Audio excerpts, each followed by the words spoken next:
Hi. Welcome to A Moment in Time with Taylor. Thanks for tuning in. Please check out the website, femyoga.com. This channel is 100% funded by viewers just like you guys. So thank you so much for making this show possible. Thank you every single person who has contributed to the channel over the last 30 days. Today we are reading from this book. Hi Moya, hey Brad, hey Curtis, hey Dieter. This is Fem Yoga. Welcome, Brad. I'm Taylor. I go live every single day. As long as I'm not traveling, it's at least 3 hours every single day. And if I am traveling, I still go live every day. It is live. Hi. You have absolutely returned, Cody. Thank you, kind sir.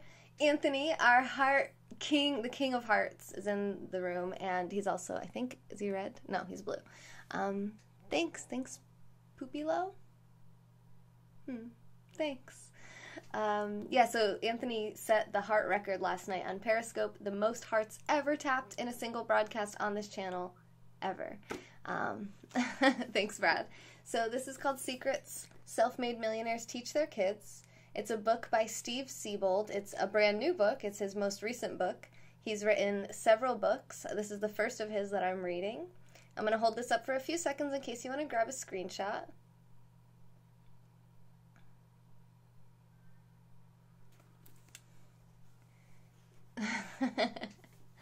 And we are, actually, I read ahead a little bit from where we ended last night. Thanks, Dieter, for the super hearts. Thanks.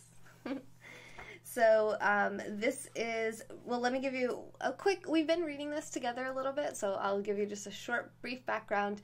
The author has interviewed over 1,200 wealthy individuals since 1984. So these are kind of, this is geared towards something you could go over with your children, but it's for anyone of any age, really. You totally made it happen, Anthony. That was amazing. That was amazing. My evenings is going pretty good, Cody. I'm way off schedule from these late night broadcasts. Now I'm going to be up until, we're going to be broadcasting until about 3 o'clock in the morning, which is kind of throwing me off my schedule a little bit, but that's okay. It's all right. It'll be fine. We're going to Chicago this weekend. We'll get back on track, and I'm going to be testing some things, experimenting with some things tomorrow, so content might be a little strange and weird tomorrow. Make sure you're following me everywhere because I might be trying other platforms. I want to make sure I can go live on YouTube and Twitch and Instagram while I'm traveling about. So make sure you're following me everywhere, Fem Yoga or Fem Yoga Taylor. If there's anyone who wouldn't mind jumping over on Twitch, if you are a moderator, that would be really cool. Otherwise, actually, you know, I think I have Twitch open from last night's fun. So, there we have it. Hello, Chaos. How are you? There we go. All right. So, I think, let's see, where were we? We were on, I think we were just about to go over 14 last night. Or actually, I think we did really, we talked about it, about investing and how I think some people rush into investing too soon. Hi, David. What other book? Hi, Asha. Hi. I'm so excited for this weekend to meet Steph. Thanks for the super hearts, Steve. Steve's not coming this weekend. It's sad, but he will be missed. Hi, Owen. I'm good. How are you? Owen, I'm going to be making your recipe in the next couple weeks, I think. You want to see all my social media? Here, I'll show you a quick little sneak peek. You can grab a screenshot. Ready, get ready, get ready, get ready, get ready.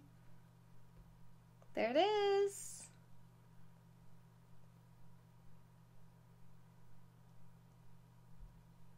Hey, Hansa.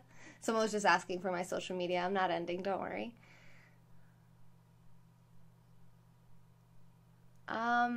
Hey, Eric, what do you mean? What about EJ? Hey, Nick, I already blocked that other person, but thank you for showing up. Appreciate that. How are you doing? My thoughts are with you, my friend. Is this on your right sleep schedule, though, at least? I hope. Hi, Ed. I know, we're going to have so much fun. I can't, you know what's nice when I travel? It's usually kind of hard to broadcast, but as long as you're following, you know, Jason or Steph or Alexis or whoever's going to be broadcasting while we're there, you should be able to get some good content. Hansa. Yes, Cody, I believe we always have to, right? Asha, thank you for the super hearts. I love orange. It's my favorite color. You'll be there, exactly, Anthony. You'll be there in spirit. It'll be like you're there with us. Boom. What? 0? Nobody sent a single heart in this whole broadcast? I don't think that's true. Hey, Tim. How are you? Are you coming to the meetup in Chicago?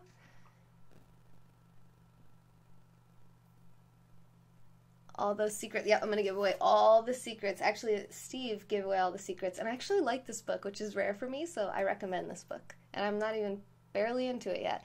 Thanks for the super hearts, Hansa. That's 2 broadcasts today now. You're trying to do a split right now to Kilka? Okay. Thanks for sharing. You just felt like using it for the first time? Oh, is it an emoji? I can't see it on Restream. Let me go onto Twitch. Oh, it just said, on my thing, it just said EJ Luna Official. Oh, cool. So you bought like an emoji from his channel? That's really, really, really cool. That's really cool. Yeah. Oh, there's a heart. There's some hearts. Why does it just say 1 heart? Is just nobody sending hearts? That's weird. Okay. I'm not going to give away your secrets, I don't think. I don't know. I probably will. If you're a self-made millionaire, your secrets are probably in here. I'm about to give them away. So chapter 14 is Watch Wall Street and Main Street. I'm more interested in investing in businesses, owning maybe pieces of other businesses or buying and flipping businesses. Oh, I'm sorry, Tim. I'm so sorry to hear that. Wow, it's a rough time of the year, isn't it? We need that sunshine to wake up and come back. Steph, it's like 24 hours. Not quite. A little bit more than that. But it basically feels like it's 24 hours until it's the day that I'm going to be meeting you. Well, 24 hours and 1 minute, because actually it's an hour earlier in Chicago. Anyway, I'm meeting Steph Taylor in Chicago this weekend, so make sure you're following both of us. We'll both be broadcasting, and you can get, different camera angles, different faces, different points of view on the same experiences. I'm really excited. And I haven't packed yet, but I'm going to. I'm going to pack the way that she taught us to pack on her YouTube video. And I saw you just posted a new YouTube video, I think, right? About makeup, travel makeup. I'm going to check that out too, although probably just do this. Oh, you don't have to, you can't actually subscribe to my Twitch because I'm not an affiliate, because if I was an affiliate on Twitch, I would have to do exclusive content on Twitch. I wouldn't be able to multicast like I do. So as long as I don't sign up for their affiliate program, I can still multicast. And then if you want to support the channel, you just do it the normal way. But I appreciate that, Eric. That's cool that you're supporting EJ like that. He's a very talented drummer for sure. Very cool. So yeah, I personally, I'm not really into the whole Wall Street, Main Street investing thing. I do own some Twitter stock, but outside of that, I also have some mining stocks that my husband kind of, advised me on when we first met, and some precious metals, but mostly I just stay liquid in cash. Yeah, Tim, well, if you want to make it happen, I'm sure you could. I'm sure you could figure it out. So chapter 15 is called Think Hard, and that's probably my favorite advice ever. In this chapter, he talks about thinking. Work on making your mind or your brain think 24/7, as much as you can. I mean, not really 24/7, considering you have to sleep. What is that, 16/7? So obviously, you'll know when you need a break, and just take a break, reboot, regenerate, refresh, renew, restore, and then come back to thinking as soon as you can. And if you make that a habit, you'll basically just always be in this problem-solving mode, thinking bigger and bigger. I don't know why the heart race isn't working. That's a good point. I should probably hide it and maybe try to refresh it.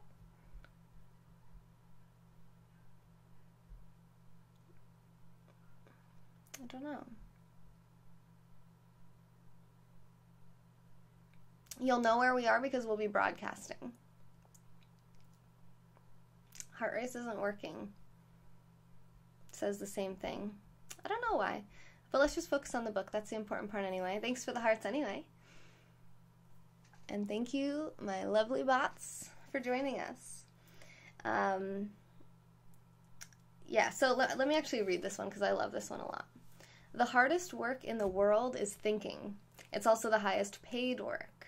I'm not talking about the thinking that the masses have made famous. Memorizing batting averages, box scores, and Super Bowl stats will not do you much good.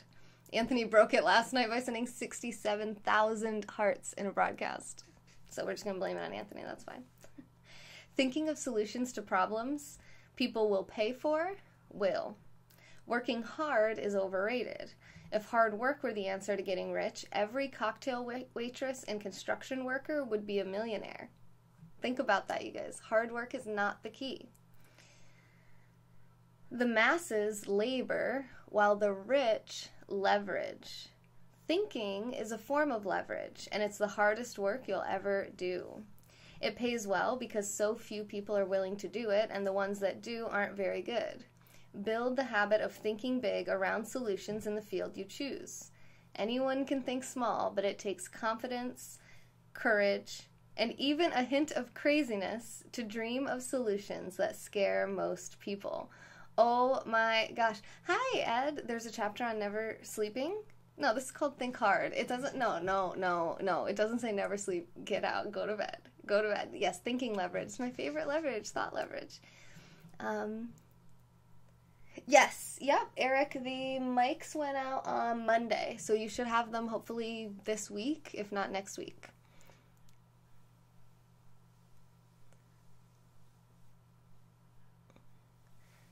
I'm not sure exactly what you're saying there, Tim.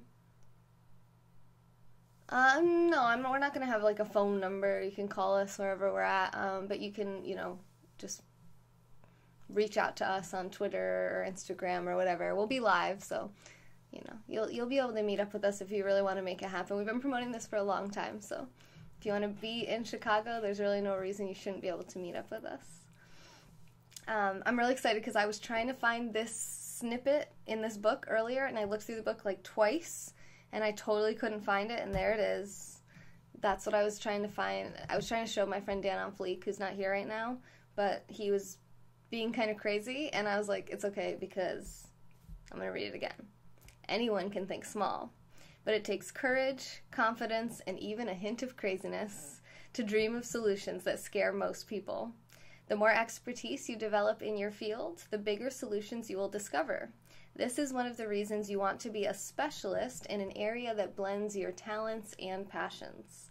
This will ensure that you enjoy the process of creation and not just the paycheck.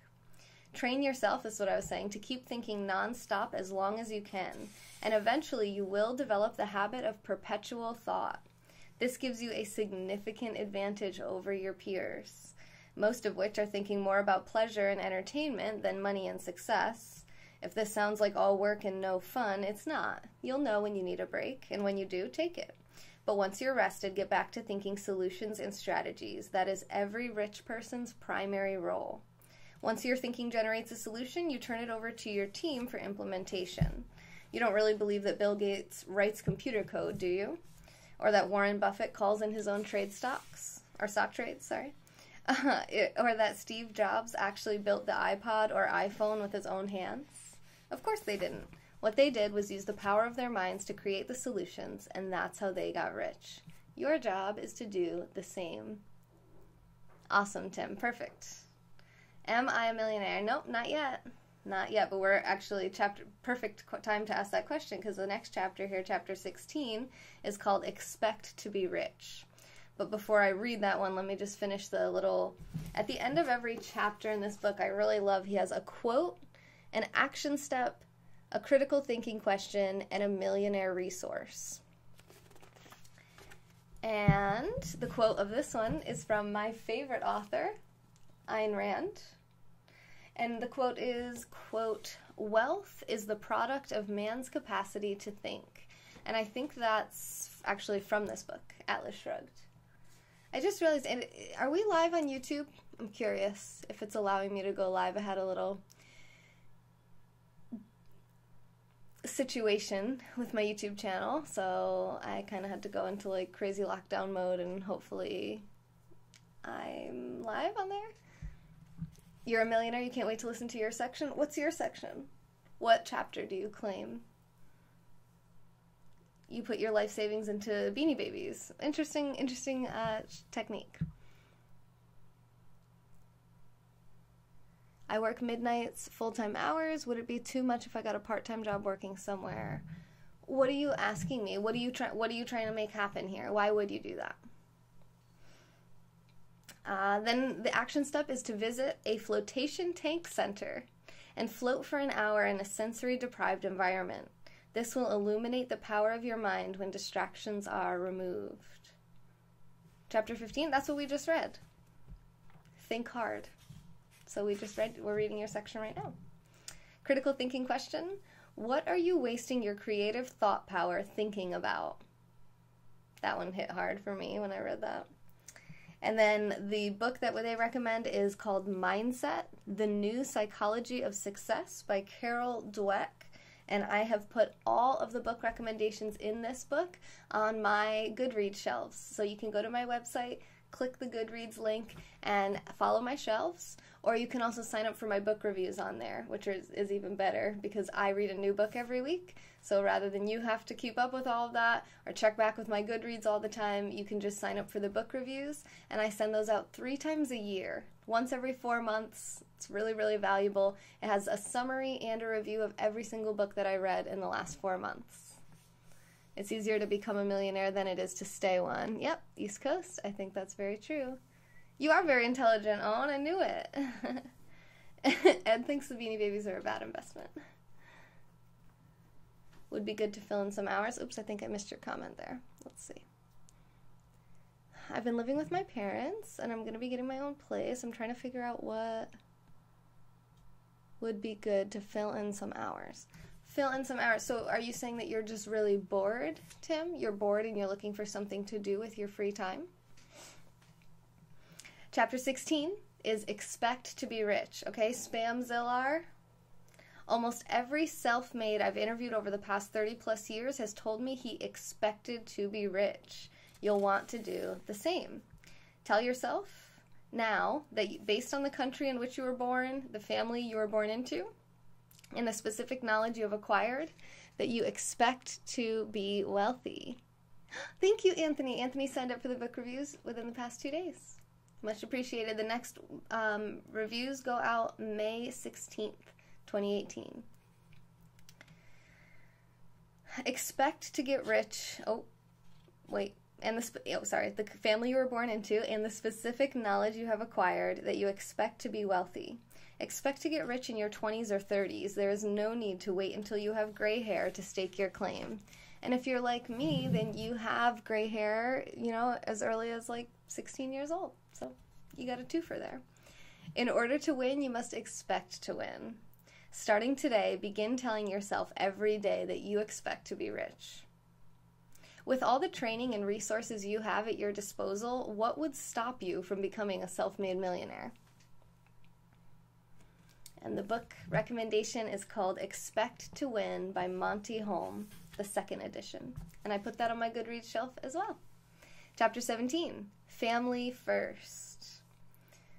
Let me just skip to the part in here that I like. First and foremost, so it's just basically saying that what's more important than the things you can buy is having real connection with loved ones. So first and foremost, find someone you care about who supports your ambition and encourages your dreams. Search for someone who understands you and celebrates your differences from the average person. Ultimately, your perfect mate will be someone who sees you as a hero that dares to stake his claim. She may not say it to you in the beginning, but you will see it in her eyes. It's a level of respect most people would die for and very few receive. Ideally, your mate will expect you to be as successful as you do. Dan, I found it. I found the part that I couldn't find. I found it. It has been found. How do you know what's a good investment? It makes you money.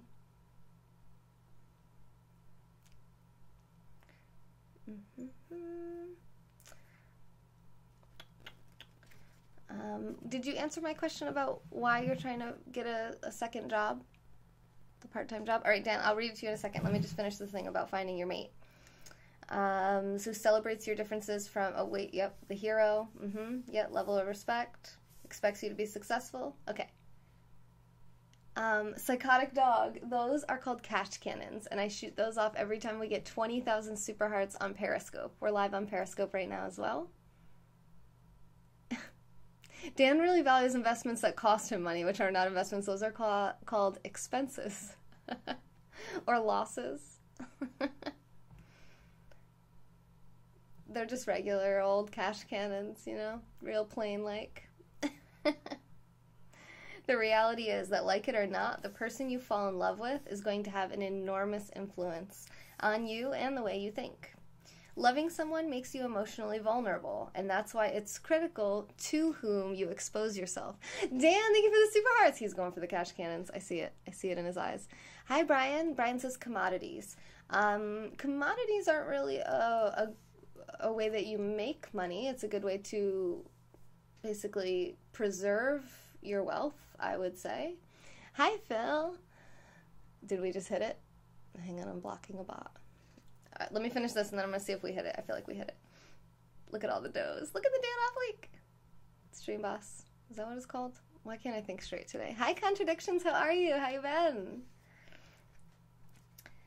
Most people look for a mate with a pretty face and pleasing personality, but not you. You need more. Chicago, Phil! Oh my god, it's so soon. It's 1 day away, technically, because it's 1 o'clock in the morning here in New York. You need a true partner that understands your mission and will be there for you during the tough times. You need a serious person that loves you more than life itself, and you cannot afford to accept anything less.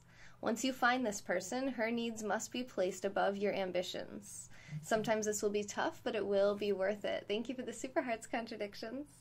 Make this a personal motto. Family first, ambition second. If you get this one wrong, you'll end up rich and lonely. Your family is your reason to win, not your excuse to fail. By Monty Holm. So here you go. If you're looking for a mate, you guys, make a list of 10 traits you would like in a significant other. It's just like any other goal. As long as you're visualizing and really, really clear on exactly what you're looking for, it makes it really easy to spot those things when you see them, maybe in a place that you least expect. Maybe? Hi, Joey. How's it going? As it relates to your success, what are the 3 most important traits you would value in a significant other? So then you can pick your top 3 out of that list of 10. And then you can also try this. Google, quote, choosing a supportive significant other, and read a few of the articles. And now, really important part of this show. Let me just double check. I don't know if you guys, yes, we're at 21,591 super hearts. I'm sweating, and it's only going to get worse from here. Let's do this. Let's get disgusting. Thanks for the super hearts. Dan, Steven, everyone who just sent super hearts a minute ago. It was Contradictions. Thanks for the super hearts.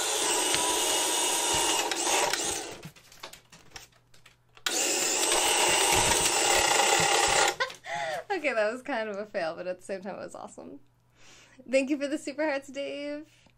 Ooh, Tim. Tim with the long comments. Coco Mermaid in the house. How are you, beautiful? Thank you for always being inspiring. I'm going to go watch a movie. If I ever find someone, I hope she's like you.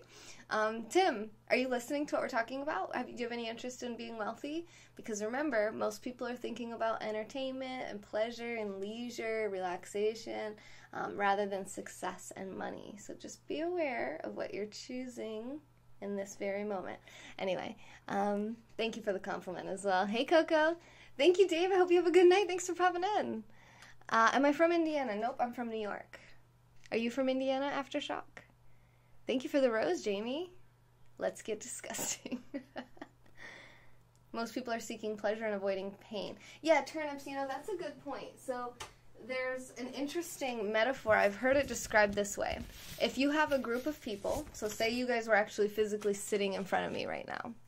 Dan has an interest in being wealthy. Same here. Same here. At the same time, instead of teaching you to be wealthy, now I'm going to be instead cleaning up money for a minute. But actually, I am going to teach you about pain avoidance. What is it called? The pain avoidance principle.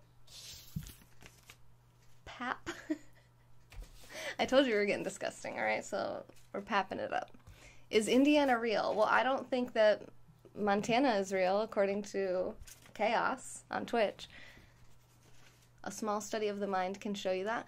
Hey, Mark, how's it going? So, so if you guys were sitting in front of me, and I put, let's say, something that you like, because everybody's a little different, so it might be like a sweet treat, like a cupcake, or it might be like I was offering like a back massage, or money. There we go. Dave said, can I have some money? That's a good one. Probably most people would be like, yeah, give me some money. So let's say I was like, here's $100, available for you. You would be, so that's one thing. You would be pretty likely to go get it. It's the availability bias. It's right there. It's easy to get. But there's a pretty good chance you might just sit there and not do anything and not do what it takes to get that $100, whatever it might be. Tim, it's okay. You don't have to stay. I was just using you to make a point. I'm sorry. I made an example out of you.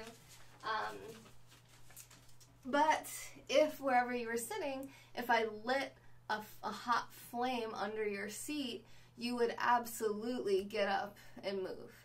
So just basically the point of this metaphor is that you're so much more likely to move away from pain than you are to move towards pleasure. And so we think like we spend our whole life seeking pleasure. Really, we spend more of our lives avoiding pain than seeking pleasure. Really, thanks, Dan. Depends on how bad you need it. The $100.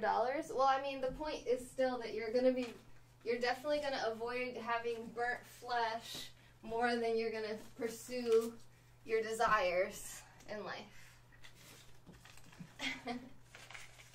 For the most part. I mean, I'm sure there's some masochists out there that might be in a little bit different category. But hopefully, the point has been made. Thanks, Dan. Alright, so we're going to get into the next chapter. Actually, I already read the next chapter, so I can kind of babble about it while I clean. It's called, chapter 18, Treat People Well. So basically the summation of this chapter is that when you're wealthy, you're going to be in a position to take advantage of people and treat them poorly. You basically, like, you know what I mean? Like your waitress, I have an example. I don't really want to use the example. It's basically just saying appreciate the help. Realize that you're not as a human superior to them just because you figured out how to generate and keep your wealth and accumulate it. And you're going to be happier and you're going to have a better network and just a more satisfied life if you treat people well rather than letting the success go to your head, so to speak. And kind of looking down your nose and treating people poorly. That's the point of this chapter, is that as you become successful, you will actually be in a position where you can treat people poorly and not really have a lot of consequence. But he's basically stressing the importance of not doing that. I'm glad you did, because I've been too lax for 18 years now and I wasted investing like I should. Definition of compelling: move towards something positive away from negative. Okay. Cool. Yeah, sorry if I'm missing a bunch of comments. The quote is, "You're never too important to be nice to people," by John Batiste.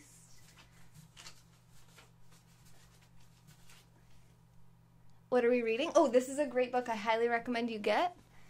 It's called Secrets Self-Made Millionaires Teach Their Kids. It's by Steve Siebold, and he actually gave me permission to share this with you guys, which is cool because I usually don't hear back from anyone. I ask for permission to share books and stories and different things with you guys, and I usually hear nothing. So this is the second time this year that we've gotten a response from an author, so it's really cool. It's exciting to be networking with people that are producers. They create books, they write books. They're not just people that consume. They're not just consumers. They said on the news here in Chicago the other day how this guy tipped every worker a 100. Wow, nice. I feel like, was it Asif? I'm just kidding. Put the money in the book. All right, that's a perfect bookmark for this book. Secrets self-made millionaires teach their kids. Always use a 20 as a bookmark.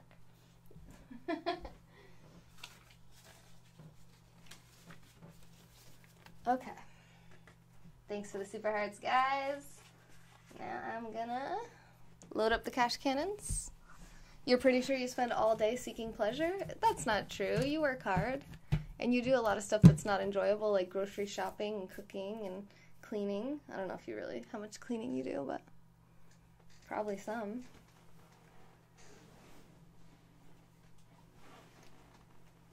Schmoozing.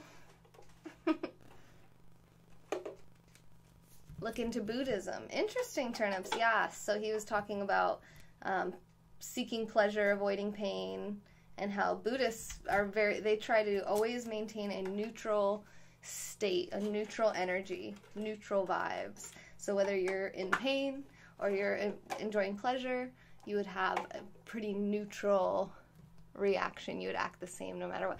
Mark, you showered? I showered too. Look, wow, we are nailing it today. Nailing it with the showers. Hey, oh, did you shower today?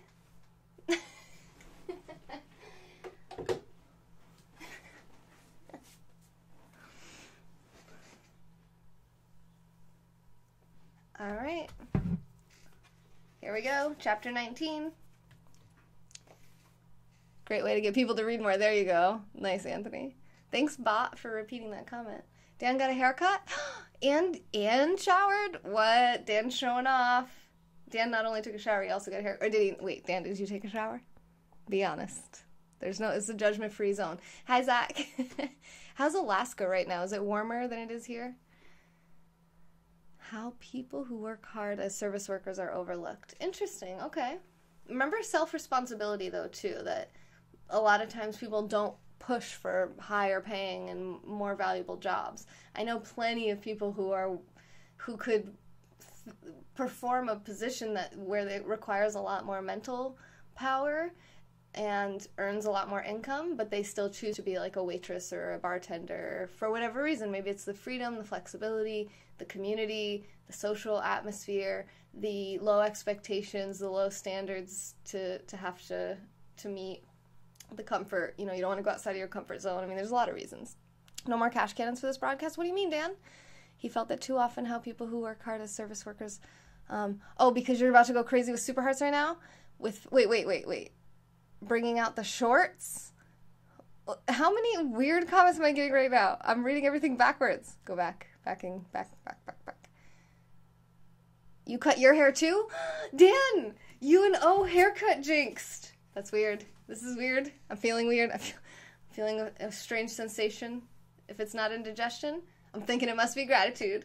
Thank you, Dan. That was my title last night on my broadcast. Thanks for the super hearts. Thank you. Warm, yes. It's 50s in Alaska. I'm going on strike. I quit New York. New York is no longer a thing.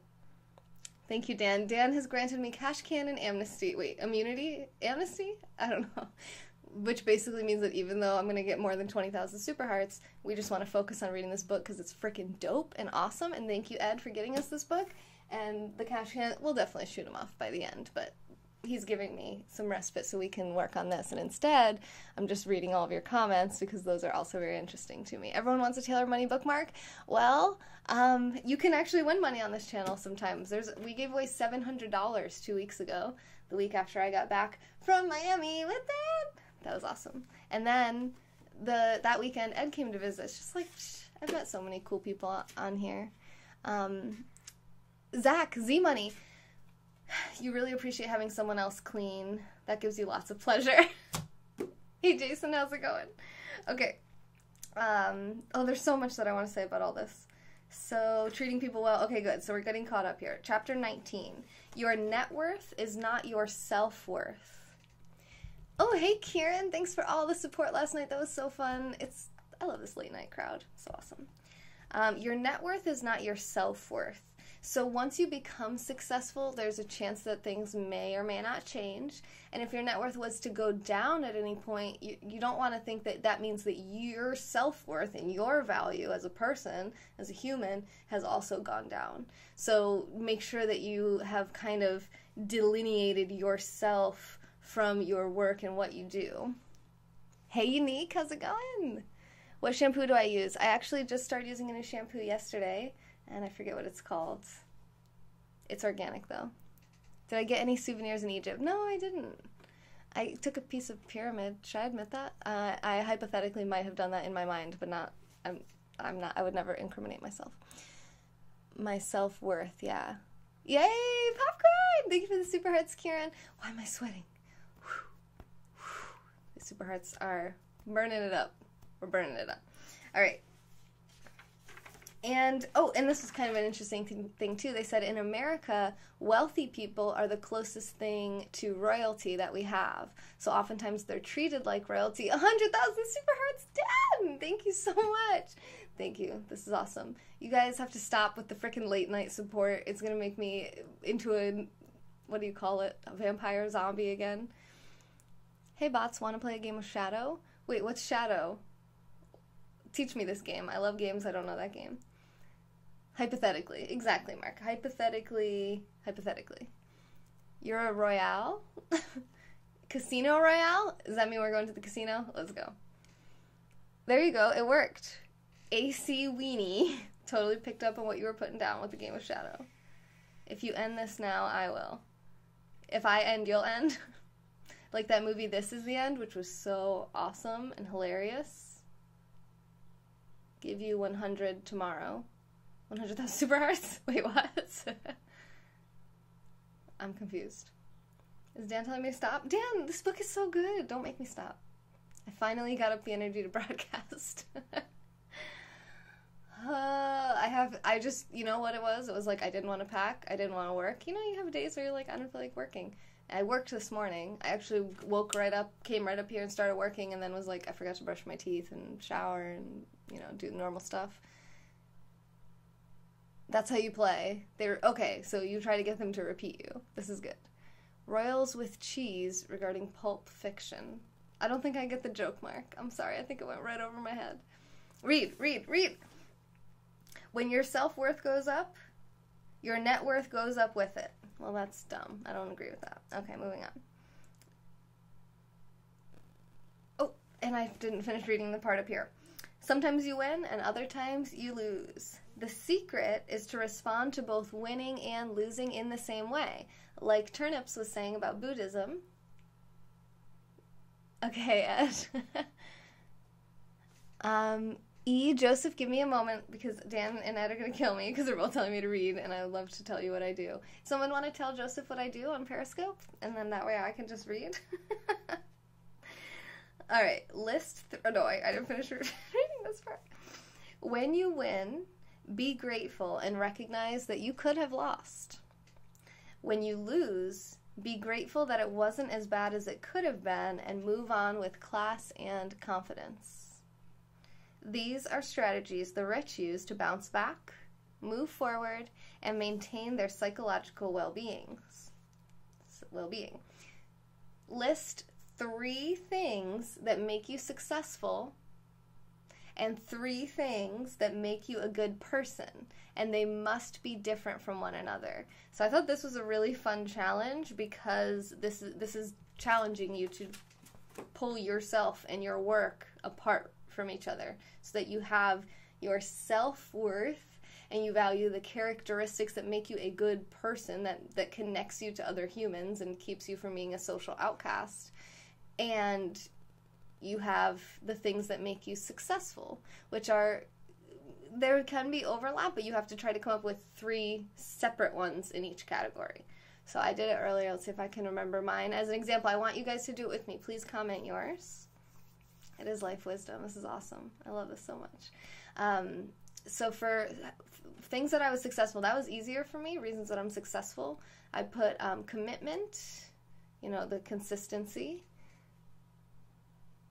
A Royale with cheese is a Big Mac in France? Okay. Oh, Ben, awesome. Thank you. I'm going to be traveling this weekend, so if I miss it until next week or even next weekend, I apologize. I usually check my messages, everything on Saturdays, and I'll be traveling on Saturday, so it might not be until the following Saturday, but I'll try to monitor things and keep an eye out for it. Thank you. Commitment. I don't even remember what else I put. Commitment. I think transparency is a good one. I didn't include that on the first one, but I do think that's part of why I'm so successful. And because I'm willing to share all of the secrets, like Vipul was saying, share the secrets with you guys. As I learn things, as I do things, I like to share it. I like to be transparent. So I'm committed, transparent, and then positive. So positivity. Actually, I think that was what made me a good person. Crap. I'm traveling to Chicago? Yeah. Yes. I'm going to cheat because I actually did write it down. Oh, that's the wrong one.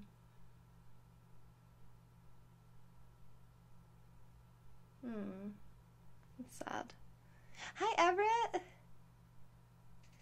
Oh, hey, Joseph. Nobody told you what I do. I'm Taylor. I do at least 3 hours of live content every single day. I created a business called Fem Yoga to help people to reach their health, wealth, and relationship goals. So we're trying to build this channel up to be live even more and more all the time, and we cover a wide variety of topics, which you can see summed up in the playlist on my YouTube channel, Fem Yoga.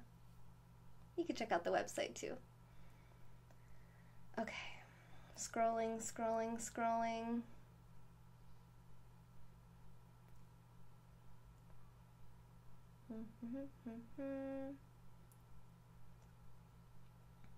Oh, self-respect. That's a good one.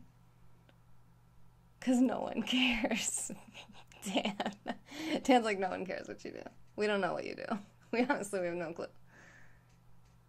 Oh, that's okay. Yeah, Tim, definitely fall asleep if you need to. Workaholic confirmed. Is Ben, you, yourself, or me? I love my work so much, but it's my work is not stressful. You know what I mean? And I'm not neglecting any other things in my life for my work. Everything is taken care of. It's it's good enough. Don't let the perfect get in the way of the good. The name of the book, again, is in the title, Secrets Self-Made Millionaires Teach Their Kids. And the author is Steve Siebold. And I just recently followed him on Twitter. If you guys want to check out my Twitter following, you can see who I'm following and follow him too if you want. He seems to be pretty knowledgeable. Oh, so self-respect. So that's something, the way that I'm always kind of saying, I have clear boundaries, systems, structures, expectations. I have respect for my own time, energy, health, physical, body. I don't just accept any kind of objectification coming at me.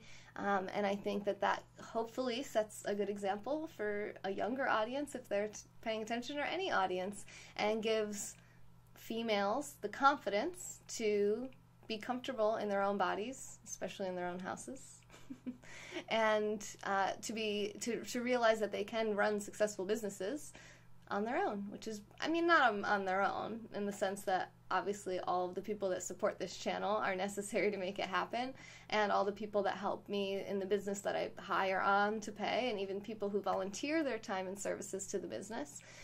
But it's my idea, it's my business, it's my baby. I'm the one who has to get up every day and work it, push it through to the end so that people can get paid and that we can continue to be successful. Oh, thank you. Dan said if I had a daughter, I would tell her to follow you. I appreciate that. These repeat bots with their question marks are driving me crazy. I know, Ben, they're totally driving me crazy too. Maybe I should just start ignoring them. I don't know. It doesn't seem like blocking them makes any difference. Oh, but I do know that if you guys, from a viewer, if you report the bot comments as spam, I think that helps them to pick up on it quicker. I'm not positive, but that's how the old bots were. Thank you, Dan, for the super hearts. That's right, baby. Don't call me baby. Mark is trolling me. They're everywhere. I know, Ben. They're everywhere. See, there's one right there repeating you about how annoying they are. Let's try the ignoring thing with them. All right, so the self-respect, commitments. What was the other thing? Intelligence. I think my intelligence is the main probably thing that makes me successful, actually. Like we were just talking about the importance of thinking hard and using thought leverage. Like when people say work smarter, not harder, you could do both. Work hard and smart. Hi, Donna. What are they? Wait, what are what now? Oh, the bots? They're robots. And 3 things that make me a good person. I put that I give everyone a chance, meaning I kind of embrace the oddballs and outcasts of society, and I really... Gump, how could that be possible? I barely know you. I don't even think I know your real name. So I actually really value people like that, because I think people are more, you know, people who are unusual, I think they have more to offer me than people who are like super normal. Do you know what I mean? Like I can learn more from them. Work smart, not hard. Oh, nice, Ben. Can we all take a minute to appreciate that thick, dark mane? Sure, Tom, go for it.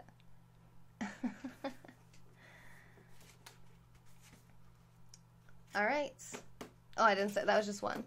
And the positivity thing, and honesty. I'm honest. Boom. So those are my 3. Nobody else wants to take that, that challenge? I didn't see anyone else saying their things. Try telling that to the UPS managers. Is potato a neutral food? Xxii, what's a neutral food? I wouldn't say. I would say it's a high glycemic carb. Alright, well, at least do this one. If you don't feel like doing the I seem a little tired, yeah, I almost thought about taking a nap instead of doing this broadcast, and I was like, no, let's just do it. Let's get our work done. It's okay. It's not too bad. I just don't really have a lot of makeup on, which is probably why I look tired. And I am a little tired. It's okay. Sometimes, you know, every day can't be a 10 out of 10 energy level. You challenge me to a duel with a red pistol that shoots dollar bills? Tom, whip yours out and I'll whip mine out. How's that? Everyone, do this. Stop distracting me with your awesome comments. On a scale from 1 to 7, 7 being best. Oh, I'm sorry, Anthony, I missed yours. Oh, I'm sorry. On a scale of 1 to 7, 7 being the best, how effective are you at separating what you do from who you are? So, scale of 1 to 7, 7 being the best. How good are you at separating who you are from what you do? I never really thought about that before. Like, if someone was like, who are you? Tell me about yourself. I would say I'm a live broadcaster and I help people reach their health, wealth, and relationship goals. 0. Wow. Tom and Ben both said 0. It's on a scale of 1 to 7. You guys are breaking the rules. There's not even a 0. Everett says 6. Yeah, I think I would probably be like a 6 as well, though. Like, if all my channels got shut down, I wouldn't be like, who am I? You know what I mean? I'd be like, okay, well, I'm still the same person that I was. I still have the same ideas. I just got shut down. Work is work. Yeah, that's true. Okay, Gump says 3. Ben says his work defines him. Yeah, I mean, if you think about it, especially people with that went to school, like spent a lot of time to become that profession and got really specialized, like doctors, lawyers, anyone who's been doing their profession for a really long time as well, could just be like, that's them. It's what makes them them in a way. Get out of here. Millionaire how? Depend on the money? What? Xxii, first you were asking me if potato was a neutral food, and then you say millionaire how, and then you said depend on the money. I don't know what you're saying. I don't know what any of that means. And the book recommendation is Worthy. Boost Your Self-Worth to Grow Your Net Worth by Nancy Levin. Don't block me, Zach! Chapter 20. Dream About Money. So this is actually where I am. I haven't read this one yet either. And the cool little thing about this is earlier I said to my husband about how, yeah, I know, Gump, about how I needed to, oh, Everett, yeah, you learn how to kind of separate work and private life, right, over time. Me and my husband were talking, and I was talking about how it depends on what you focus on, and that if you don't focus on earning money, then you probably won't earn a lot of money. And I was talking about just basically like you need to be focused on earning money all the time. Determined, positive, and connections. Okay, I saw it that time. I almost missed it again. Okay. And then I opened this up and it said dream about money, and I was like, exactly, that's what I'm saying. Then what?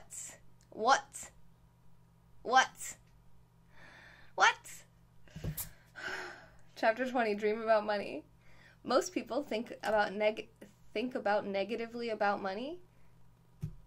Steve, next time you're putting a book out, let your girl edit it. I got you. Most people think negatively about money. The majority of people see money as a necessary evil they are forced to handle. Their experience with money is limited to scrounging and saving every penny to make ends meet. They endure sleepless nights suffering and worrying about how they're going to afford to pay for school, rent, and food. And this ongoing nightmare usually lasts a lifetime. This is not for you. You're being groomed for greatness, and that means doing the opposite of the masses. Yeah, Ben's like, I need to read this book. Millionaires don't have nightmares about money, they have dreams about money. They dream of what life will be like at the next level, no matter how rich they are. They're always dreaming about the next conquest, idea, product, or program that will catapult them to previously unimagined heights. That's actually something I do with Ed and Dan. We come up with like ideas for products and services and businesses that we could create and put out there, and we don't create any of them so far, really, except ideas for my business we make happen. But it's like that kind of shows, like, as I've elevated my circles and connected with people that are like-minded with me and kind of entrepreneurial spirits and minds, it's interesting how you can, like, feed off of each other's energy when you do that. My bro is buried in student loans and he is miserable. There's actually... Ben, I'm gonna kill you. Kayvon, don't block me. That was a fake death threat. I'm not gonna kill Ben. I promise. Ben, I'm not gonna kill you, alright? Just with my mind. Dream about money, dream about killing Ben. Either way, it's not real. Okay? Wait. No. That was a horrible point to make. Either way, it's not real. Good, Anthony. I'm glad. Yeah, this book I definitely recommend. Oh my god. Yeah, so there's actually broadcasters who have extreme, massive student loan debt. And that's why they have started broadcasting and got my book and are trying to, get that debt paid off. Oh, thanks, Tom. I appreciate the compliments. So are we live on YouTube or no? Thanks, Piz Kedge. If you'd like to see me work my amazing muscular arms, feel free to tune in Friday at 3 p.m. Eastern... No, just kidding.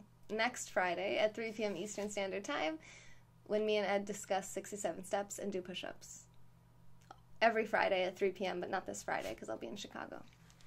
Hey, Wheelie Man, how's it going?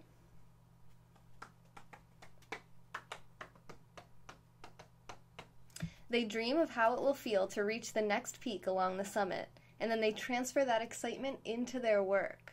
Dream about money, killing Ben. Great, now you're talking about blood money. Oh yeah, we might have to reread the chapter about blood money.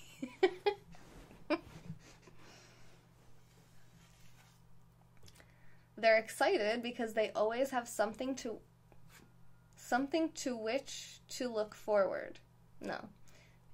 They always have something to look forward to, I feel like is the better way to say that. You're fantastic? Good. I'm good too. I'm a little hungry. Maybe a little tired. Yes, I'm going to scope in Chicago. Yep, I'm going to scope every single day.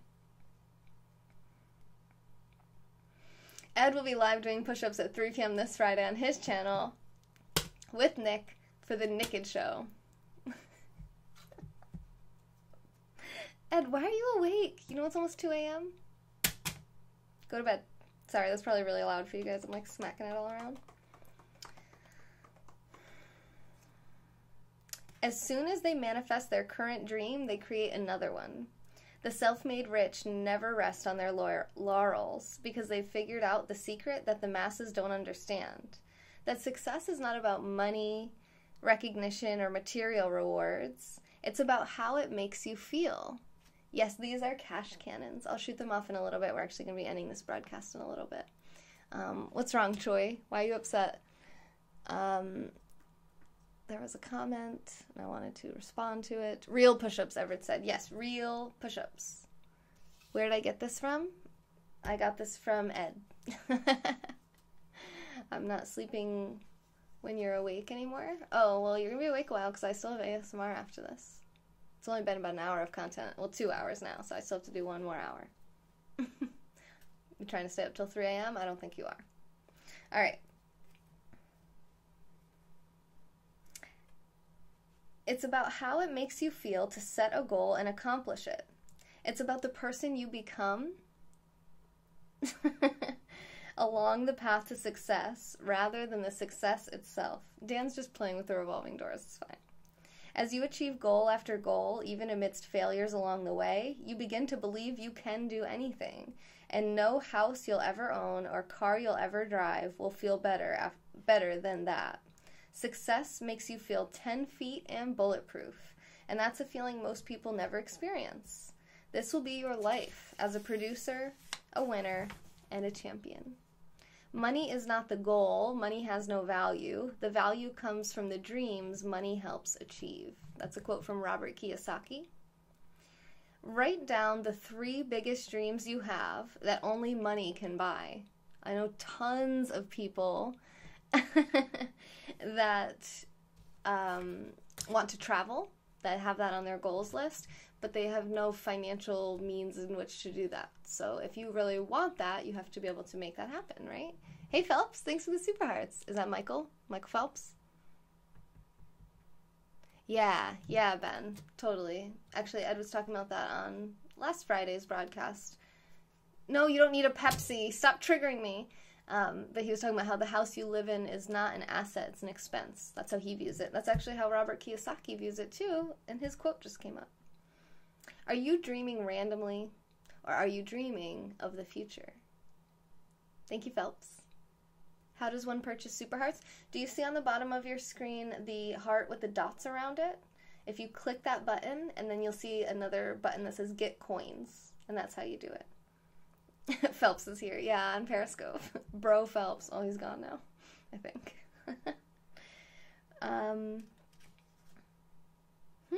Interesting. So here's a book, which it doesn't sound like it would appeal to me, but I will. No, I'm not a millionaire, Johnny. None. But I'm going to put it on my list anyway, because I'm putting everything on my list from here. Thank you, Karen. Dreams. Interpreting Your Dreams and How to Dream Your Desires by Victoria Price. So I'm going to put that on my list now. Wait, did I put the last one on my list? I don't think I did. Did I? What was the last one? Worthy? Oh yeah, I did. I did that one before. Okay, Dreams. Interpreting Your Dreams and How to Dream Your Desires.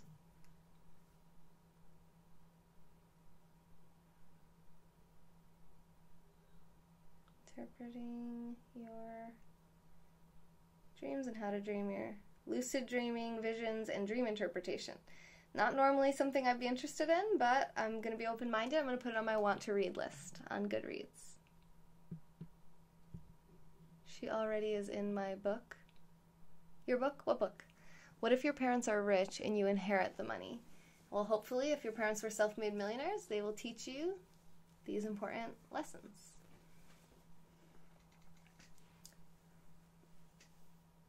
All right.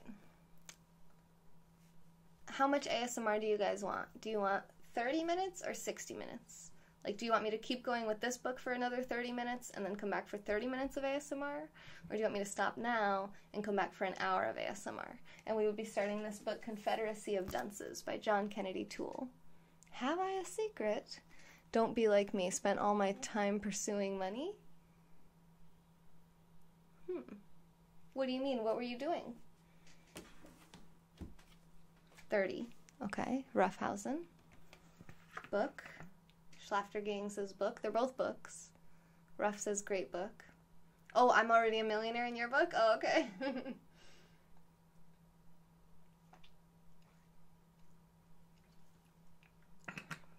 Ed says 30 minutes of ASMR. All right. Ed's in charge. Here we go. Chapter 21. Decide how much is enough. There are 2 types of rich people. Those that decide how much money is enough, and those that always need more. Johnny said, I'll never be rich. I give away all my money on Periscope. That's not a lot of money, Johnny. That's all your money. There's over 1 million millionaires in the USA. That's true, actually, yeah. You like the first one, you'll have to get it yourself. This one, yeah, definitely get it. I definitely recommend this for sure. Thanks for the super hearts, Johnny. Merci. It's chocolat. I don't know if that's how you say it, but that's how I'm saying it. I'm hot. and I'm going to read this. Okay. And I got water on my nose when I drank that. Have I ever accidentally farted on Periscope before? Yes, I have. Yep. I don't know if anyone heard it. Moving on. Oh, God. I've spent a lot of times with both groups, and the people that decide how much is enough tend to feel more fulfilled. Now, when I suggest that you decide how much is enough, I don't mean that you have to stop building your portfolio or close down your shop. To the contrary, the day you hit the number you determine to be enough is the day you really get dangerous. If you thought you were focused before, wait until every profit you make goes off to your favorite church, charity, or cause. You may decide to bolster your personal fortune, which is fine. The point is that once you reach the number you have predetermined to be enough, you begin to see making money as a game instead of survival or a success mechanism. Now you're just playing for fun, and once making money becomes a game, you no longer fear the ups and downs of acquiring, investing, and growing it. The people that claim to need more often don't actually need more, they just want more, and the reason is often to feed an inferiority complex. The world is full of examples. The greatest case study of a public figure I've made along these lines is Donald Trump. No matter how much success he achieves or how much money he makes, it's never enough. He always wants more, and this is what leads him to make statements such as what we heard during the 2016 presidential election and even into his presidency. Donald Trump is a smart, well-educated, and successful man.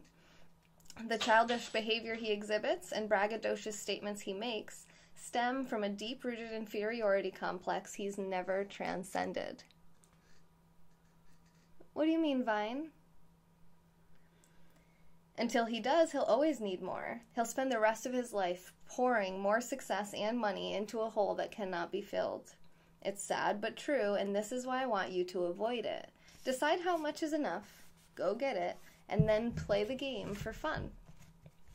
Experience has taught us that material wants know no natural bounds, that they will expand without end unless we consciously restrain them. Capitalism rests precisely on this endless expansion of wants. That is why, for all its success, it remains so unloved. It has given us wealth beyond measure, but has taken away the chief benefit of wealth, the consciousness of having enough. Make an annual list of all the things you want to buy, do, and experience, and what they cost. This will give you an idea of how much you need. What? Why wouldn't you look at how much you spent in the last year rather than make a list of, future... That's weird. Does it serve your best interests to wish for more or wish for enough? And then the book recommendation is called How Much is Enough? Money and the Good Life by Robert Skidelsky and Edward Skidelsky. How Much is Enough? Money and the Good Life.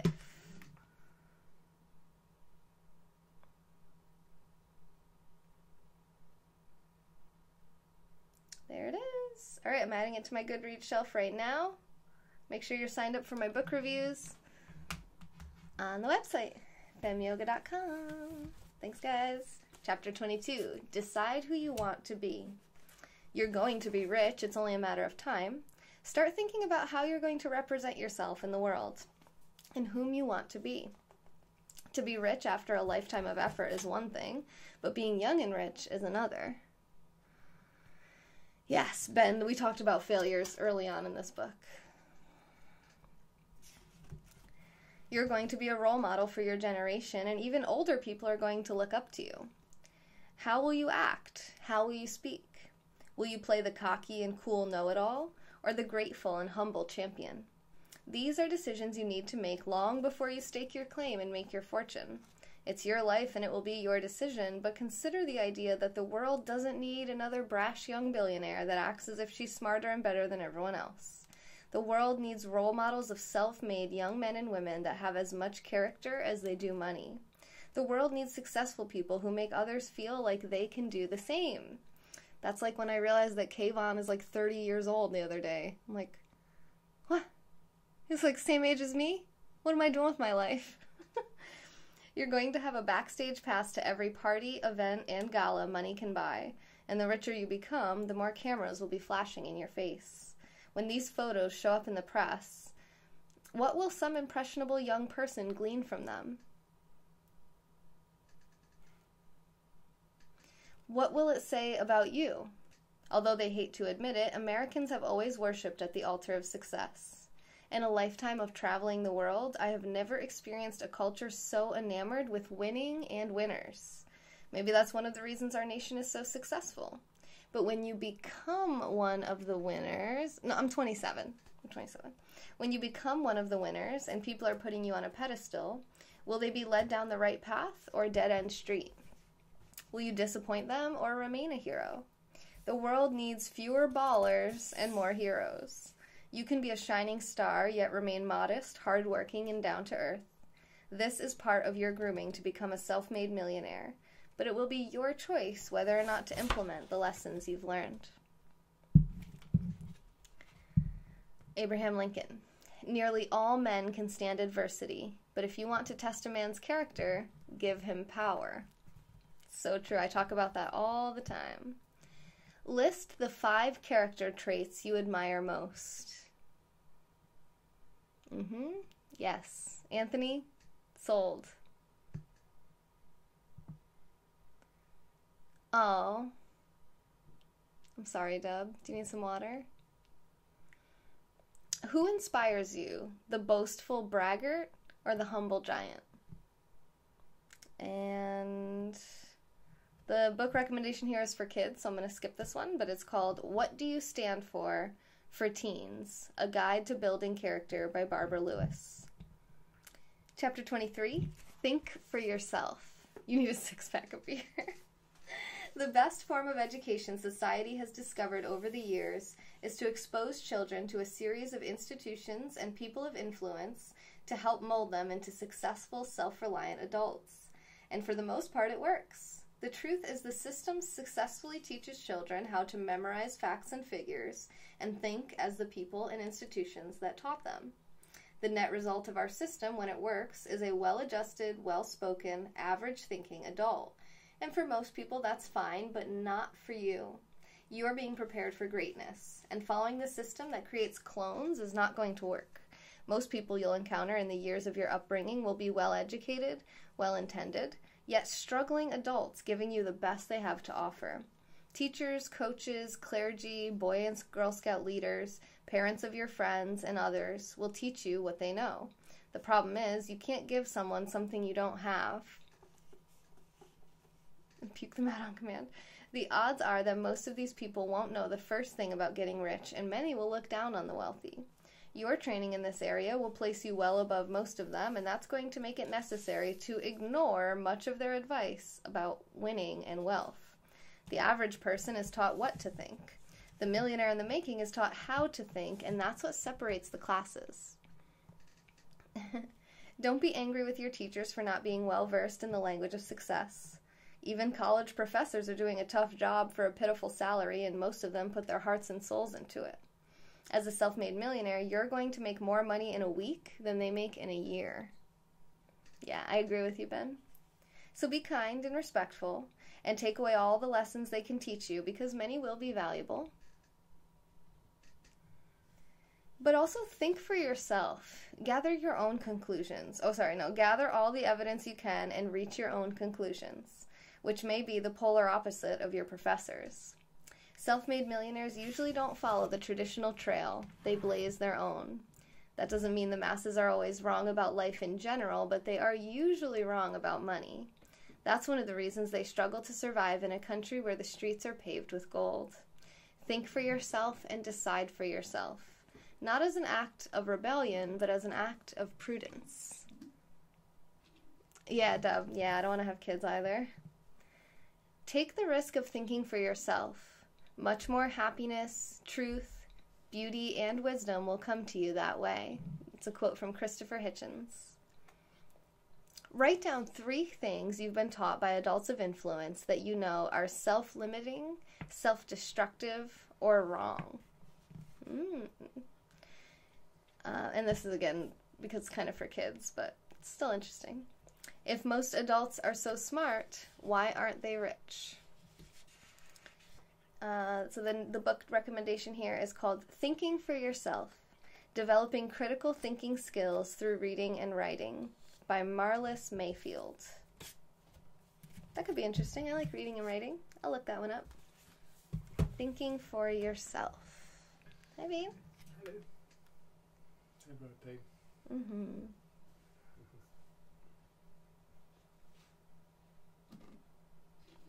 There it is, Marlis Mayfield. I'm adding that to my Goodreads shelves. Follow me up on Goodreads. Okay.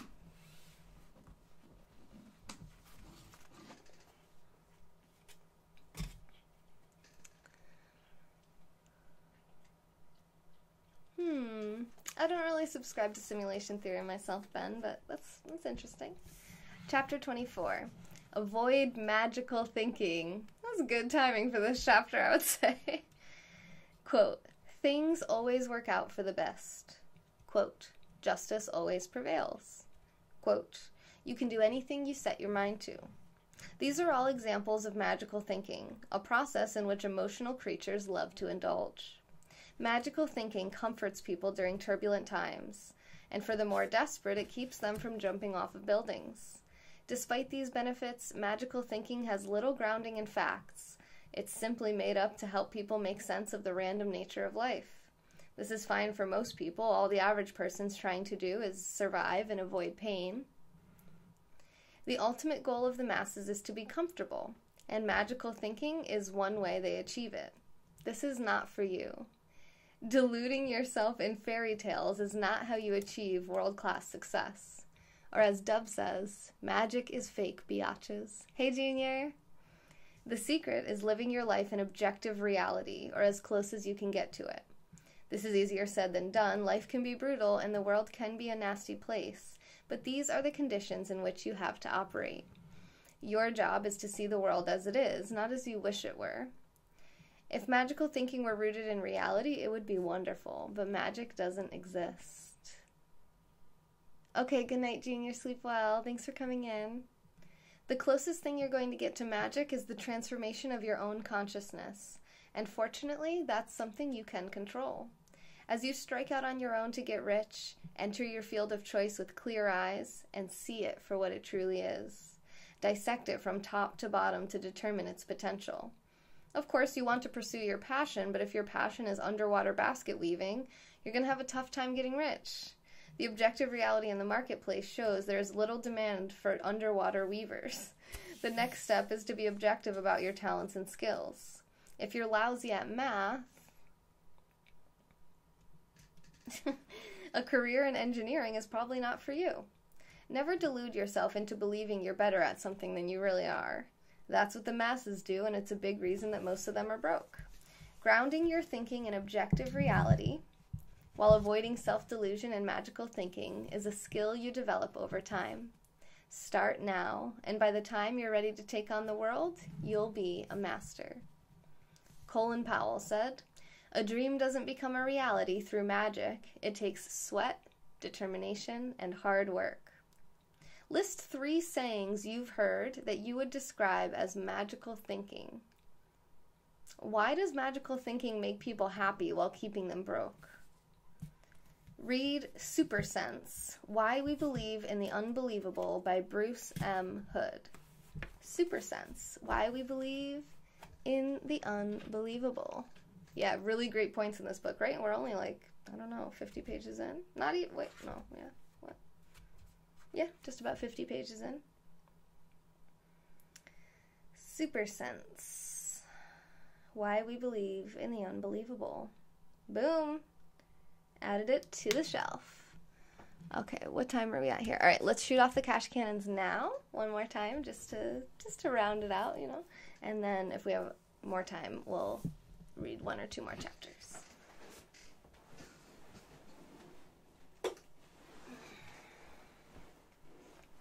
Here we go.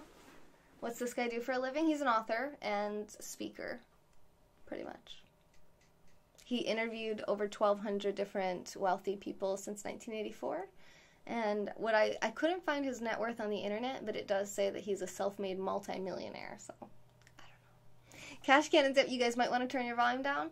Get excited. Ed says this book is his new Bible. Why are you awake at 2 o'clock in the morning? Good book, Ed. And yeah, it is a good book. My husband says good book. I'm going to be a pimp, not only a pimp, the best pimp to ever pimp the baddest hoes. All right, Deb, great. Well, good luck with that. Makes sense. Yes, all right, so get ready. I want to say thank you for all the super hearts. Is that Tracy? Let's see. I hear my cat purring very, very loudly. No, it's Contradictions. Thank you, Contradictions, for the super hearts. Dan, Steve, Phelps, Kieran, Dieter, Johnny, Asha, Hansa, Dave. Thank you for the super hearts. Woo! Yes. Wake up. It's 2 a.m. Let's do it. Getting it started. Sleep is overrated? No, it's not. Protect the asset.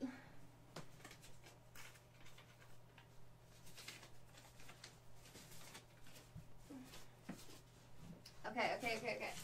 How quickly can we clean up the money at 2 o'clock in the morning? We're not slowing down.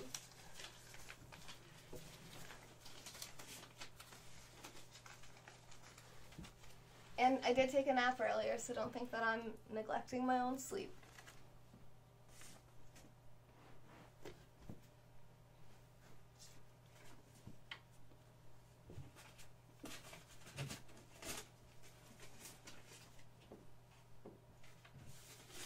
It's a bookshelf and a money shelf.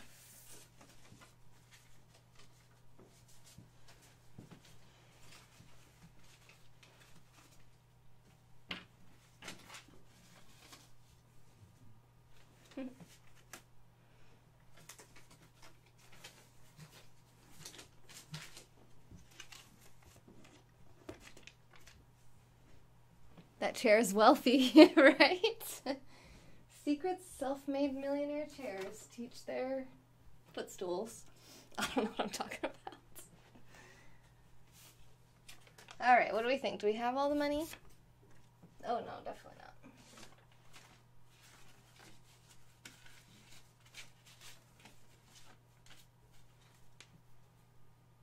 Oh, there's all sorts of money.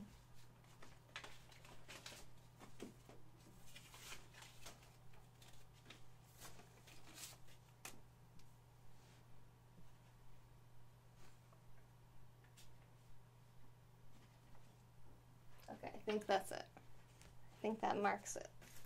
Let's see. Any predictions? It's supposed to be 1,600. How much do you think I have? How much do you think I lost in the process of shooting off the cash cannons? Let's count it up.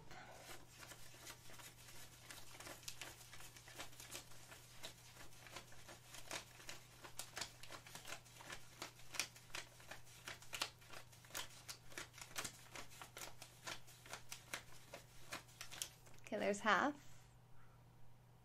Yes, it's, you know, I don't usually travel with the cash cannons, but it looks like 2,000. Yep, 1,600. Good eye.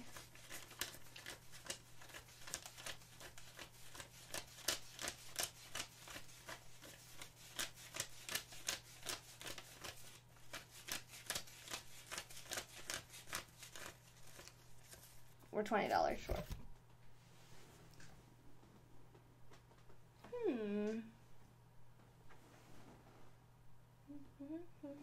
Do you guys see it? Where is the missing 20? Hi, Dan. Counting the monies. We shot off the cash cannons one last time to round out the broadcast, but now we're down $20, so we're figuring out where it went. Oh, I see it. Okay. The bookshelf likes to eat the money. Bookshelf, yep, you got it. Hey, Liga, how are you? What time is it for you? Like 8 a.m.? 7 a.m.? You think the cat took it? Nope, we got it. Yep, behind the bookshelf, yep. That's correct. Thank you, Dan, for all the super hearts.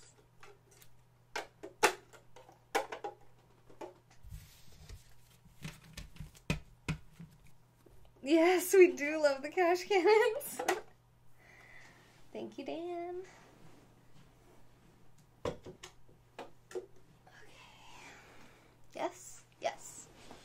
How much time? We got 10 minutes. Let's read a little bit more. Hi, Elise. Oh, why are you awake? How's it going? You're going to work now? All right, Legal. Well, thanks for coming in. Thank you, Dan, for the super hearts.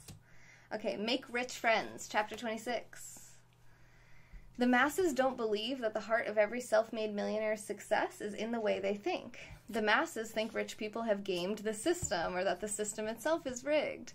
As you can see, now that I've gotten more success on my channel, okay, thank you, Dan. People will just come in all the time and be like, this is a scam, this is a pyramid scheme, you know, why are these people giving you money? It's because you don't wear a bra. I mean, it's like any reason outside of the fact that I could actually be good at my job or impressive in any way. No, they will just default to thinking there must be some kind of scam and trick conspiracy going on here. Like Dan. Dan definitely thinks this is a scam. Bobs. It's the Bobs. Hi, Doe. The fact is, rich people think very differently than the average person, most notably as it relates to money, investing, and acquiring wealth. That's why you need rich friends. The sheer exposure to their heightened level of awareness around everything related to wealth will dramatically expand your thinking. Aw, Doe, thank you. That was so nice. Doe came in and she said, oh, yay, Lise, that's awesome. What new device did you get?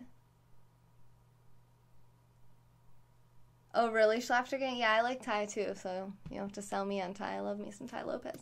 Doe says, they taught me to work hard for my money and be self-reliant and not to take things for granted. And then she said, thanks and good night. Good night, love you. Hi, Chris. Wait, we're waiting. Well, I'm not really going to wait. I'm going to read a little more, and then I'm going to see what you say. A tablet. That was awesome. Rich is not my favorite word. Wealthy is much better. People are too cynical. Oh, yeah. Well, Ty uses the cynical thing to try to convince people to buy his program, so.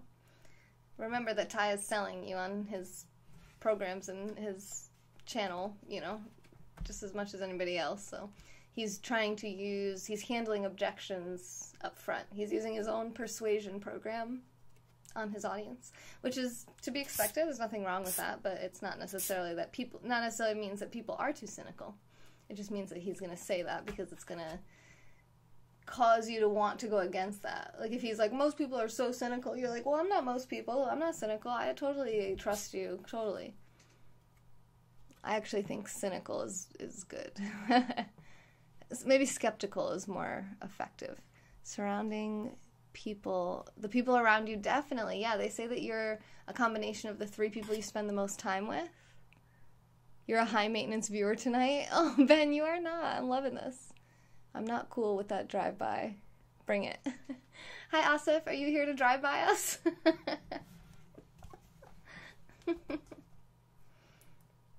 I thought it was awesome because she was saying that she has self-made millionaire parents. Thank you, Asif, for the super hearts. 1 day to Chicago. I saw Steph and Wolf Puppy went live during this broadcast, so I'm sure everyone's really excited about Chicago right now. Phil came in. Anybody else that's going to Chicago? I don't know. But I'm excited. Alright, that's why you need rich friends. Okay, yeah, the sheer exposure to their heightened level of awareness around everything related to wealth will dramatically expand your thinking. I am an avid reader, Rob. They might actually be helpful. Yeah, maybe. Puppy and Steph are getting on a plane. Oh, they are? Yay! That's awesome! Oh my god, that's crazy. This is crazy. Hello, Matthew. Wealthy friends. Yeah. Ben needs me to change every word in this book now to wealthy instead of rich. When am I leaving? On Friday. Okay. Rich people make friends and associate with other rich people, just like any other ethnic, social, or minority group. Yeah, I can get there already, Asif. I'll leave right now. They understand each other. Oh my god, wait, Asif, wait. They understand each other because they live in the same world. Attend a cocktail party. Oh my god, we're doing that. Asif and I were just with them in the airport. What do you mean with them in the airport? Oh, you mean watching them? Why aren't you at the airport with them, Chris? This is my angry face. Grr. I'm not really good at that face, but I think I got the point across.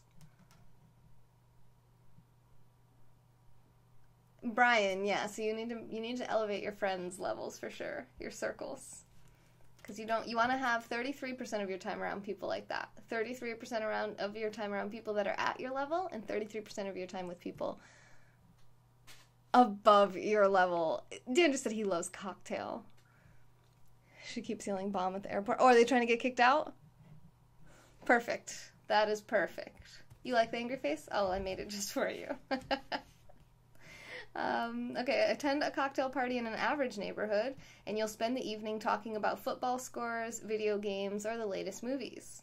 Attend a cocktail party in an affluent neighborhood, and you're bound to bump into politicians, business leaders, and millionaires discussing deals, government regulation.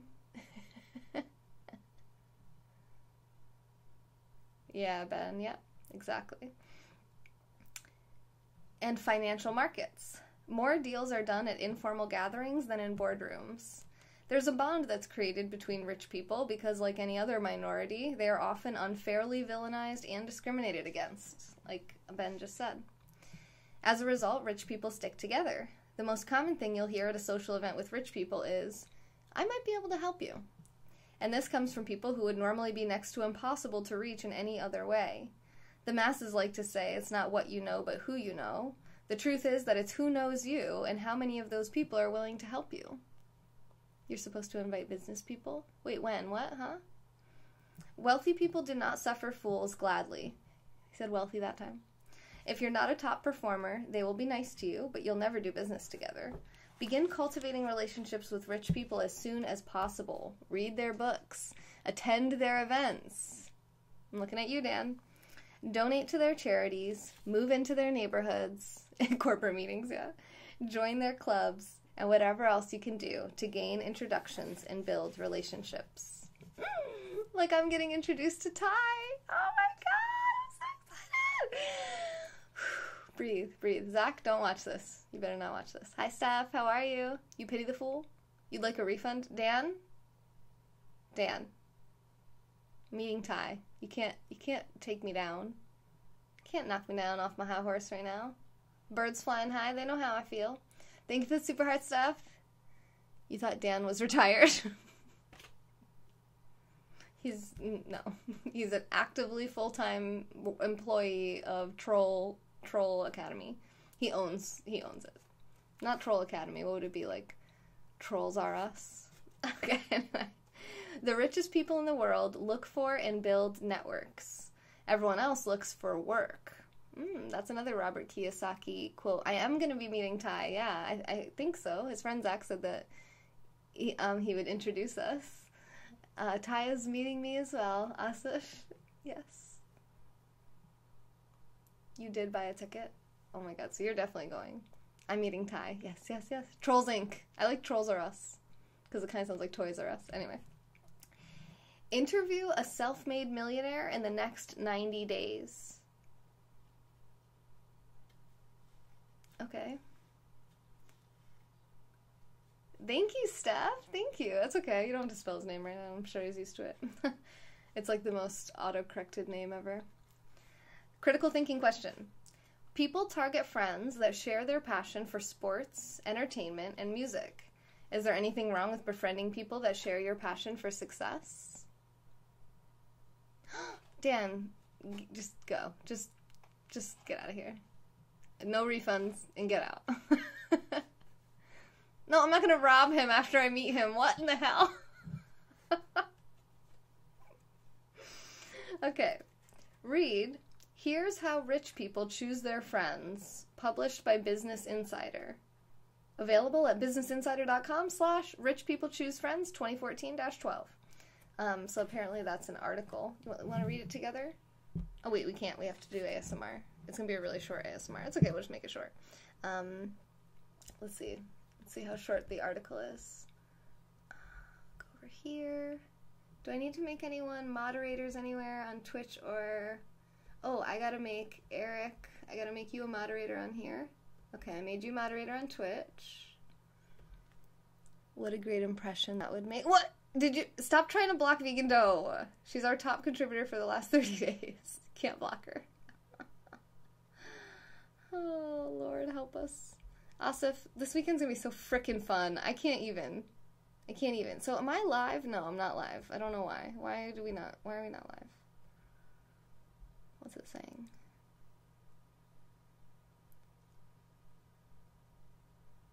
YouTube's just indefinitely connecting. So I think it has blocked me from going live. Well, we'll have to keep working on it. And now Dan's blocking me from my own broadcast, so this is good. All right, businessinsider.com/rich people choose friends. Rich people choose. No, Doe is a moderator on Twitch as well. Rich people choose friends. 2014-12. Let's check it out. All right. Cool. So I'm going to put that book back in my purse. We're going to read this article together. Can you permanently block her on all platforms? No. You'll tell me who she sponsors? Okay.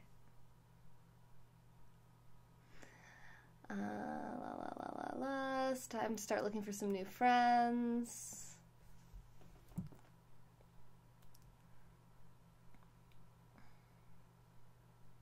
How many rich people are in there? Set a goal to double the amount of time you spend associating with people who are richer than you are. Doing so just might make you rich. The correlation between your friends and your level of wealth is one that is taught improperly from the start. Most parents never teach their kids about the importance of making contacts. Wealthy parents have a different approach. All right, we get it. The bottom line, like attracts like. People with high-level formal education like to associate with the academic elite. Physically fit people enjoy spending time with others who are fit. Religious people like to have fellowship with people of faith, and rich people like to associate with others who are rich. You need to double, okay, bye. As Will Rogers said, a man only learns in two ways. One by reading, and one by association with smarter people. Dan, can you just pretend like I'm smarter than you so you can stay? Well, actually, we're ending anyway. Come back for ASMR if you want, if you're trying to fall asleep. Okay. Dan, thank you for the super hearts. And I sound a little like Anna Kendrick. You gotta be related. Maybe Gaztic. People say that to me all the time. Some people think I look like her, too. I don't know. But yeah, it freaks people out. Actually, Jason Stolkin is one of those people, and I'm meeting him this weekend. He's going to be freaked out. It's going to be awesome. All right, so I'm going to come back with Confederacy of Dunces, which was gifted to me by Dan on Fleek, who's sending all these awesome super hearts and trying to take down Steph for being the stream boss. Thank you, Chris, for the super hearts. Oh, they're so pretty together, peach and red. Your family's packed full of Ivy League attorneys. They're actually boring for the most part. Okay, now I know the bot didn't say that. They're boring for the most part. Well, again, it's about similar interests. So if you're not interested in the law and the government and the way that it works and the legislative and judicial systems, you might not be interested in what they have to talk about. But I might be interested in what they have to talk about. Damn, thank you for the super hearts! I like actually talking about laws and cases. Okay, I'm a geek. It's fine. That's what we learned today. So I'm going to be back reading this. Thank you, Dan, for the book. Thank you for the super hearts. And thank you, everyone, for tuning in. Remember, this channel is 100% funded by viewers just like you guys. So we have Dan, Chris, Steph, Contradictions, and everyone I shouted out earlier today who sent super hearts to support this channel, as I am a super broadcaster. And you can also support the channel at the website, femyoga.com. Click support. Maybe I can... maybe you can just, instead of just sending me money, just send me hairbrushes, because what the hell. I actually have hairbrushes on my Amazon wish list, so if you're ever triggered by my hair, just go over to my Amazon wish list and send me a hairbrush, and I'll brush my hair.